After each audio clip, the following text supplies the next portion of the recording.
আসসালামু আলাইকুম, welcome back to my channel. নতুন আরেকটি ভিডিওতে আবারও আপনাদেরকে স্বাগত জানাচ্ছি। আপনারা সবাই কেমন আছেন? আশা করছি মহান আল্লাহ তাআলার অশেষ রহমতে আপনারা সবাই ভালো আছেন। আমরাও আলহামদুলিল্লাহ মহান আল্লাহ তাআলার অশেষ রহমতে ভালো আছি। আজকে আমি আমার বাগান থেকে বেগুন তুলে নিব। আর গত একটা ভিডিওতে দেখিয়েছিলাম যে আমার গাছে অনেক বেগুন ধরেছে। তো আজকে আমি বেগুন তুলে নিব, নিয়ে তারপরে রান্না করব। তো একটা বেগুন আমি তুলে নিলাম আর হাতের থেকে পড়ে গেল, তো আমি এখন আবারও তুলে নিয়ে জায়গা মতো রাখছি। আর প্রথমে যে আমার গোলাপ গাছে যে দুইটা ফুল দেখালাম, তো ওই ফুলগুলো সকালে নাস্তা করার পরে আমি ছাদে এসেছিলাম, এসে তারপরে বেগুনগুলো তুলছিলাম। তখন রেকর্ড করেছিলাম, কিন্তু বিকালবেলা এসে দেখলাম যে আমার গাছে ফুলগুলো কে ছিঁড়ে নিয়ে গেছে। তো আসলে অনেক বেশি খারাপ লাগে, কারণ শখের একটা জিনিস আসলে হয়তোবা অনেকে মনে করবে যে ফুল একটা সামান্য জিনিস, তো ছিঁড়ে নিয়ে গেলে এত মানে খারাপ লাগার কি আছে, কিন্তু আসলে শখের জিনিস। তো আসলে ফুল গাছে থাকলে তো দেখতে ভালো লাগে, ছিঁড়ে ফেলার পরে তো আর সেই সৌন্দর্যটা থাকে না। কিন্তু মানুষ বুঝতে চায় না, অনেক সময় বাচ্চারা ছিঁড়ে, অনেক সময় বড়রাও ছিঁড়ে। তো যাই হোক, কিছুই করার নেই। সবসময় তো ছাদে এসে পাহারা দেওয়াটাও সম্ভব না। তো দেখতেই পাচ্ছেন যে আমার গাছের ফুলগুলো মাশাআল্লাহ অনেক বেশি সুন্দর। তো মানুষ ছিঁড়ে নিয়ে যায়, মানে দেখতেও পারি না ঠিক মতো, দেখা যাচ্ছে একদিন ফুটলে তারপরের দিন ছিঁড়ে নিয়ে যায়, এরকম অবস্থা। তো যাই হোক, আমি বেগুন তুলে নিচ্ছি, তারপরে সেই সাথে কিছু টমেটো পেকেছিল, সেই টমেটোগুলোও আমি তুলে নিচ্ছি। আর একটা টমেটোর গাছ মরে গিয়েছে, তো ওই টমেটোর গাছের থেকে অনেকগুলো টমেটো আমি তুলে নিলাম আর ওই গাছটা তুলে ফেলবো। তো ওই গাছটা আমার পেয়ারা গাছের গোড়ায় হয়েছিল।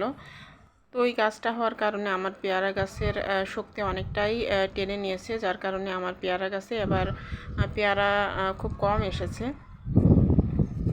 তো এক ঝুড়ি সবজি তুলে নিলাম আমার বাগান থেকে। তো মাশাআল্লাহ এই জিনিসটা আমার কাছে অনেক বেশি ভালো লাগে।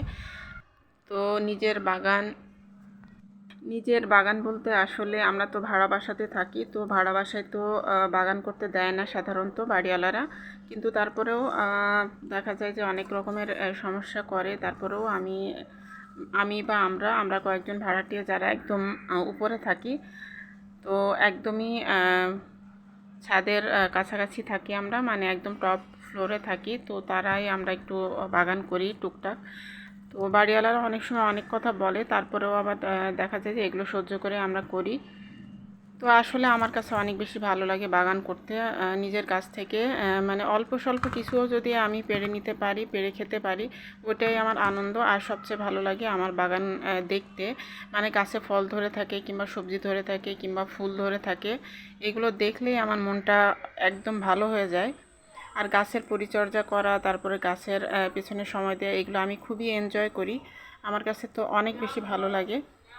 তো আমি যে বেগুন তুলে এনেছিলাম সেখান থেকে আমি 5টা বেগুন নিয়েছি, নিয়ে তারপরে সেগুলো আমি এখন রান্না করে নিব দুপুরের জন্য। তো আমি এখানে এই যে বাটা মাছ নিয়েছি, তো বাটা মাছগুলো আমি একটু লবণ হলুদ দিয়ে মেখে নিয়েছি, নিয়ে তারপরে এখন এই যে ভেজে নিচ্ছি।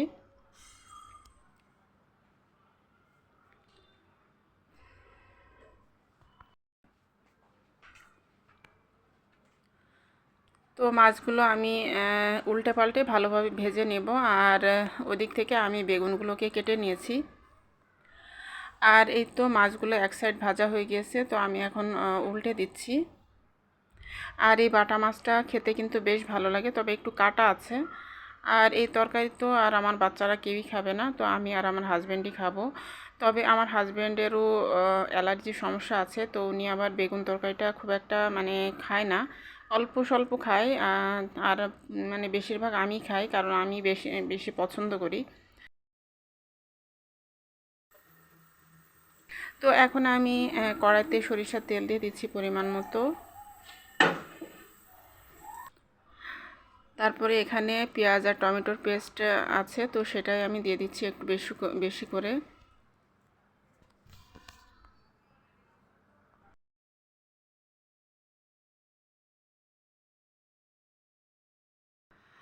আর এখন আমি এর মধ্যে অন্যান্য মশলাগুলো দিয়ে দেব। তো আমি রসুন বাটা, আদা বাটা দিয়ে দিলাম, আর এখন রসুন বাটা দিয়ে দিলাম। মশলাগুলো দিয়ে তারপরে এখন নাড়াচাড়া করে ভালোভাবে আমি ভেজে নিব।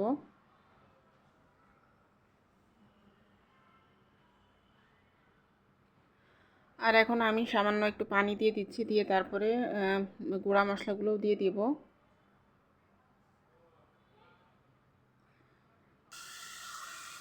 এখন আমি লবণ দিয়ে দিচ্ছি, তারপর হলুদের গুঁড়া দিয়ে দিলাম, তারপরে মরিচের গুঁড়া দিয়ে দিচ্ছি,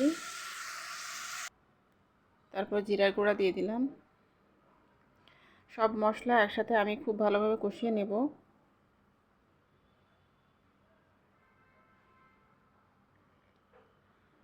মশলাগুলো খুব ভালোভাবে আমার কষে এসেছে, তো এখন আমি বেগুনগুলো দিয়ে দিচ্ছি।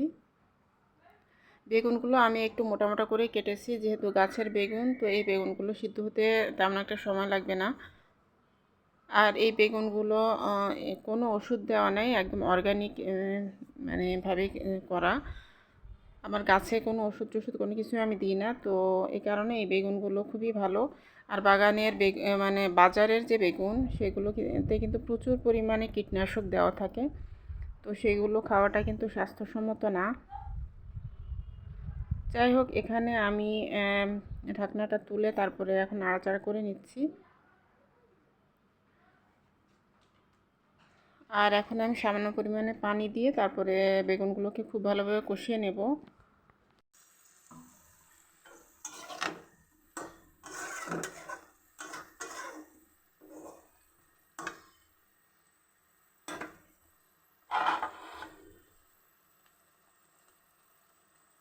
এখন আমি ঢাকনাটা দিয়ে দিচ্ছি।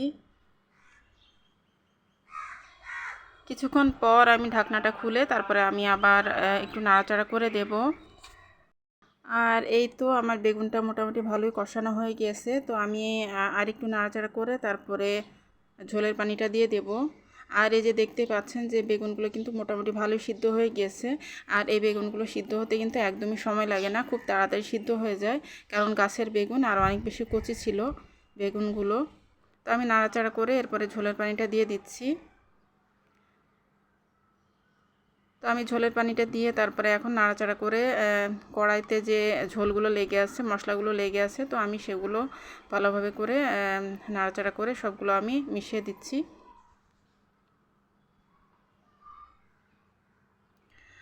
আর এখন আমি ভেজে রাখা বাটা মাছগুলো দিয়ে দিচ্ছি। বাটা মাছ কে কে পছন্দ করেন চাইলে কমেন্টের মাধ্যমে জানাতে পারেন। বাটা মাছটা আমার কাছে তো অনেক বেশি ভালো লাগে, আর এটা ফ্রাই করে খেলে আরও বেশি ভালো লাগে। কড়কড়া করে যদি ফ্রাই করে খাওয়া হয় তাহলেও অনেক বেশি ভালো লাগে। তো এখন আমি মাছগুলো দিয়ে তারপরে নাড়াচাড়া করে এরপরে আমি একটু জিরা সরিষা বাটা দিয়ে দিব। তো আমি সব ধরনের মাছের তরকারির মধ্যে জিরা সরিষা বাটাটা আমি শেষের দিকে ব্যবহার করি, মানে ঝোলের পানি দেওয়ার পরে। তো এটা করলে দেখা যায় যে এটার একটা সুন্দর ফ্লেভার আসে তরকারির মধ্যে, তো খেতে অনেক বেশি ভালো লাগে। আর প্রথমের দিকে দিয়ে বেশিক্ষণ নাড়াচাড়া করে কষালে অনেক সময় দেখা যায় যে সরিষাটা একটু তিতা তিতা লাগে, তো এই কারণে লাস্টের দিকে দেওয়াটাই ভালো। আর এই তো আমার তরকারিটা রান্না হয়ে গেছে। তো এই তো মজাদার আমার বেগুন দিয়ে বাটা মাছের ঝোল। তো মজাদার একটা তরকারি, অসম্ভব মজা লাগে আসলে।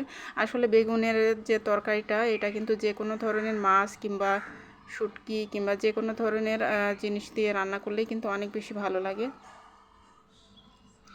আর দুপুরবেলা আমি আরও যা যা রান্না করেছিলাম, তো এখানে আমি বাইম মাছ টমেটো দিয়ে ভুনা করেছি, আর এখানে আমি পাঙ্গাস মাছের মাথা ভুনা করে নিয়েছি। আর এই তো এই তরকারিটা বেগুনের তরকারি। তো আজকের মতো এখান থেকে বিদায় নিচ্ছি। আল্লাহ হাফেজ।